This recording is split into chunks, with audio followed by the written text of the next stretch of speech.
Assalamualaikum warahmatullahi wabarakatuh. Selamat siang Sobat JKN. Itu sesuai judulnya, kita hari ini mau ngebahas tentang mungkin karena kan gak kerasa ya bentar lagi mau udah di penghujung Ramadan aja, bentar lagi udah ada di cuti bersama di bulan Ramadan. Nah jadi mungkin buat Sobat JKN semua yang kepo nih, kalau misalkan bulan Ramadan kata layanannya gimana, kita harus kemana? Nah nanti kita bahas di sini yang pastinya bareng aku Naura dan juga Kak Mila di sini. Jadi mulai dari sesi pertama dulu ya, kita infokan dulu nih terkait tadi kata Naura karena layanan yang bisa diakses ya. Apa aja tuh Kak Mila? Oke nih, jadi betul ya, sekarang minggu terakhir mungkin masih ada 2 hari ke depan ya, di hari Senin dan Selasa tanggal 16 dan 17 itu masih masuk gitu ya, masih ada masuk, berarti layanan masih seperti biasa. Nah sedangkan kan dari tanggal 18 itu sampai tanggal 24 itu kan sebetulnya udah masuk masanya liburan ya, dan termasuk cuti bersama juga nih. Nah tapi Sobat JKN ini nggak perlu khawatir karena di BPJS Kesehatan sebetulnya di seluruh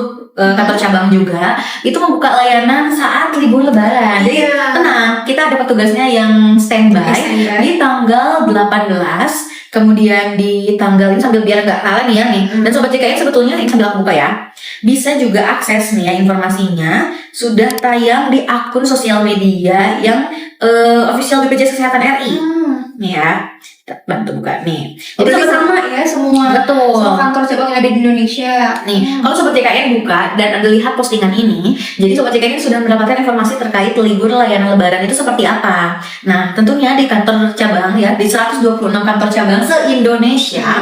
Nah, ini sudah ada tersedia untuk layanan di kantor. Jadi kalau yang mau tatap muka langsung, itu bisa di tanggal 18, 20, 23, dan 24. Nah, sebetulnya itu sudah masuk cuti cuti lebaran. Tapi petugas ada yang standby untuk memberikan layanannya, baik administrasi, informasi, bahkan pengaduan gitu ya.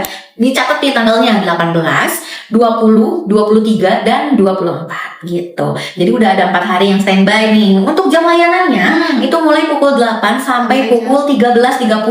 Jadi Sobat JKN kalau misalnya kan kalau datang ke kantor pasti ya sesuai dengan antriannya. Nah pengambilannya itu nanti di paling terakhir itu 13.30 gitu. Sama seperti bulan puasa gitu ya. Selama bulan Ramadan kita juga layanan kan sampai 13.30 nih ya buka jam layanannya. Nah untuk tiket lebaran pun sampai 13.30 juga sama gitu. Jadi tinggal langsung aja ke kantor BPJS Kesehatan terdekat di tanggal 18, 20, 23, dan 24 itu sudah tersedia layanan saat libur lebaran. Nah, itu yang di kantor cabang. Tapi Sobat JKN juga jangan khawatir. Kalau misalnya lagi jauh nih, apalagi kayaknya kalau ke kantor cabang ternyata saya jaraknya juga lumayan jauh. Butuh ongkos. Nah, itu dia, waktu dan biaya ya. Nah, jadi jangan khawatir karena sudah ada layanan yang bisa diakses selama 24 jam.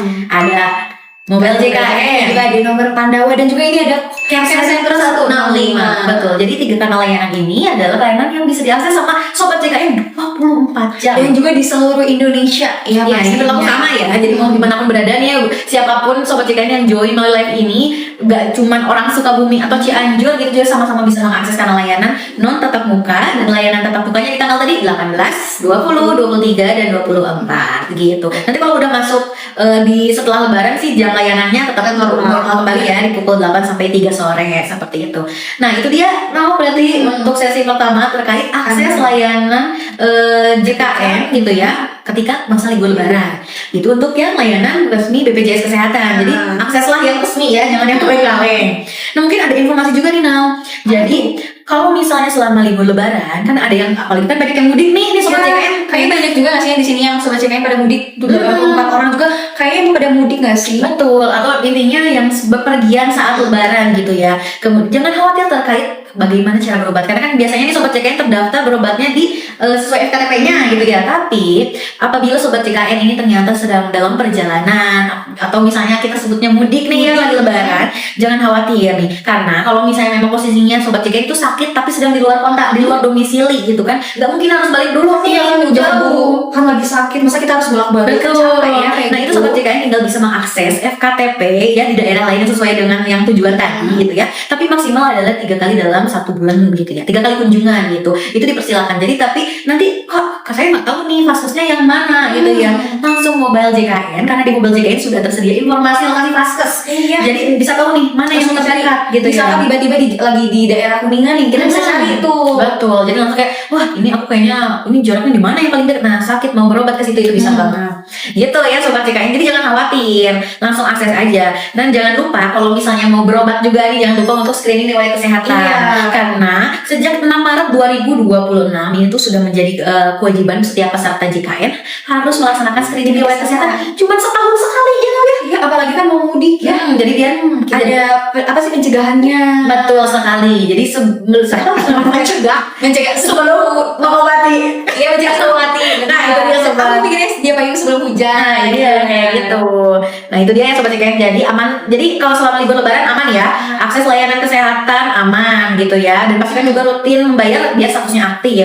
Atau yang pembayarannya bukan secara mandiri, pastiin rutin cek status kepesertaan. Untuk layanan resmi BPJS Kesehatan baik informasi, administrasi atau pengaduan bisa mengakses kanal layanan non tetap muka 24 jam ya. Dan kanal layanan resminya di tetap muka bisa ke kantor BPJS Kesehatan pada tanggal 18, 20, 23 dan 24 Maret 2020. Langsung aja dicek informasinya mungkin di Instagramnya BPJS Kesehatan _RI. Betul banget. Oke, kita coba cari pertanyaan dari atas dulu. boleh.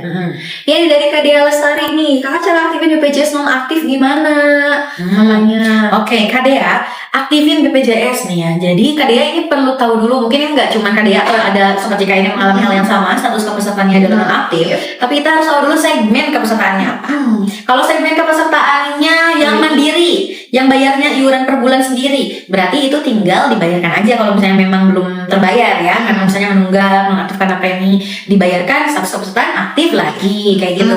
Kalau misalnya ternyata Sobat JKN terdaftarnya sebagai pekerja penerima upah, berarti itu Sobat JKN perlu memastikan ke HRD atau ke bagian kepegawaiannya apakah iurannya sudah dibayarkan atau belum. Karena pembayaran iuran yang pekerja penerima upah tentunya oleh pemberi kerja kayak gitu. Dari perusahaannya ya. Dan yang selanjutnya kalau misalnya Sobat JKN adalah peserta yang ditanggung oleh pemerintah, baik itu PBI, APBD ya, atau yang sekarang sebutnya PBPUB Pemda, atau yang PBIJK yang ditanggung oleh pemerintah pusat gitu ya. Kemudian posisinya sekarang non aktif. Iya, tiba-tiba non aktif. Gimana pengen aktif lagi? Sebetulnya ada beberapa ya cara reaktivasi itu. Kalau misalnya Sobat JKN ternyata ingin reaktivasi kembalinya ke segmen yang sama, masih PBI, dipastikan Sobat JKN itu yang memiliki surat keterangan tidak mampu dari desa setempat sesuai dengan domisili. Kemudian memang membutuhkan pelayanan segera, biasanya dibuktikan dengan surat keterangan yang rawat inap dari rumah sakit, yang SKPN juga kayak gitu. Disampaikannya kemana? Dinas sosial setempat gitu ya. Atau mungkin ada daerah lain yang koordinasi itu sama Dinkes, itu sesuai dengan Pemda yang ditunjuk ya, baik dinas atau dinas kesehatan setempat. Nanti diajukannya melalui instansi tersebut, bukan ke kantor BPJS Kesehatan, karena yang memiliki kewenangan. Kemudian untuk yang melakukan verifikasi validasi tentunya dari dinas terkait. Iya. Gitu. Atau misalnya kalau misalnya udah PBI-nya non aktif, mau cepet-cepet aktif lagi. mau pindah segmen aja nggak apa-apa deh gitu ya. Mau pindah ke mandiri bisa banget. Nanti pindah ke mandirinya ada pilihan. Apakah mau yang nunggu nih aktifnya nunggu 14 hari atau yang langsung sehari aktif. Kalau yang sehari aktif akan terhitung sejak non aktif sebelumnya di segmen sebelumnya. Misal PBI non aktifnya di bulan Januari gitu ya. Nah sekarang udah bulan Maret gitu ya. Nah masuk di bulan Maret berarti kan udah ada jeda tuh Januari, Februari, Maret misalnya. Nah kalau misalnya Sobat JKN pengen langsung aktif berarti nanti iurannya terhitung sejak non aktifnya di Januari kayak gitu. Tapi kalau misalnya aku mau nunggu aja 14 hari. Nah kalau nunggu 14 hari iuran yang munculnya cuma 1 bulan aja. Kayak gitu. Aksesnya di mana? Di Pandawa. Gitu ya Kak Dea. Semoga terjawab. Oke, ini dari Kak Rizka Oktaviani. Ya. Rizka gitu ya. Kalau dari alamat harus ke kantor BPJS apa lewat mobile JKN katanya. Oke, kalau pindah alamat. Nah, kalau kakak mau ubah alamat persuratannya, sebetulnya itu bisa diakses melalui mobile JKN. Tapi itu hanya alamat surat. Jadi kalau ibaratnya ada informasi atau apa ternyata dari BPJS Kesehatan ada bersurat, nah itu bisa mengubah itu. Tapi kalau ini merupakan ubah identitas karena alamatnya sudah pindah misalnya gitu ya, tentunya itu kakak langsung lewat Pandawa. Dipastikan sudah punya kartu keluarga terbaru, kemudian pilih layanan administrasi, kemudian nanti pilihlah yang perbaikan atau perubahan data. Nanti pilihnya yang kakak, nanti kan ada pilihan mau ubah namanya, nicknya, nomor kakaknya, alamatnya, atau semuanya gitu. Itu bisa. Nanti tinggal dipilih salah satu gitu ya, mau yang mana yang diubahnya, dilampirkan foto kartu keluarganya seperti itu. Nanti setelah itu kakaknya pasti harus ada nomor tiket Pandawa. Kalau misalnya sudah dapat nomor tiket Pandawa, berarti itu nomor apa namanya layanan kakak sudah masuk antrian. Jadi tinggal diproses sama petugas Pandawa. Jadi dipastikan kalau akses Pandawa sampai dapat nomor tiketnya, gitu ya. Nanti habis itu diproses sama petugas dan dicek kembali melalui nomor WhatsApp-nya. Gitu. Barista. Iya. Oh, ini dari Kak Iya. Ulumuddin katanya. 3 kali kunjung Kayak kenal ya. ya. Tapi apa nih? Pertanyaannya mungkin memberikan informasi baru nih katanya. 3 kali kunjungan dalam sebulan itu di FKTP yang sama atau beda-beda ya kakak katanya. Oke, 3 kali kunjungan dalam tadi mungkin ya kalau misalnya ada yang kelewat gitu ya Sobat JKN terkait akses layanan kesehatan di luar domisili, di luar dari FKTP terdaftarnya, itu kan posisinya Sobat sedang berkunjung ya, lagi mudik gitu ya, bukan sedang menetap di suatu tempat tinggal yang berbeda dari sebelumnya kayak gitu ya. Nah itu bisa mengakses layanan kesehatan di FKTP kerjasama. Paling banyaknya adalah 3 kali kunjungan di satu fase tersebut dalam 1 bulan gitu. Tinggal disampaikan aja kalau saya posisinya sedang mudik, saya peserta JKN tapi sedang mudik. Nah itu sangat tidak boleh kalau misalnya vaskesnya menolak gitu, apalagi belum sama sekali misalnya gitu. Nah kalau misalnya ternyata dalam kenyataannya, realitanya ternyata kok ini aku kesana tapi kenapa ditolak? Iya, makanya nggak boleh. Sampaikan segera pengaduan gitu ya. Pengaduannya kemana? Bisa langsung lewat Pandawa, mobile JKN atau telepon langsung ke center 165 agar nanti bisa ditindak lanjut gitu ya. Karena sebetulnya kalau misalnya sedang berkunjung posisinya, walaupun sebetulnya misalnya bukan dalam prosesi lebaran, libur lebaran gitu ya, misalnya kayak lagi hari biasa aja, tapi memang lagi pergian ya, lagi main kemana, kota, kayak gitu. Nah itu bisa memanfaatkan yang 3 kali dalam 1 bulan di kunjungan di vaskes tersebut, kayak gitu. Oke, Sobat JKN sekali lagi terima kasih ya sudah membersamai kita. Saya Mila dan Aura. Kalau ada yang belum terjawab mungkin karena masih ada, besok kita akan lagi karena kita Siang perlu hari. waktu dan juga mungkin takut tiba-tiba mati lagi ya. gitu ya. Oke, jadi sampai jumpa di on air berikutnya, tapi besok bakal ada lagi. Jadi Makanya stay tune dan follow TikTok kita Info JKN SMI dan juga di akun Instagram kita di Info JKN SMI biar gak ketinggalan info kita on air.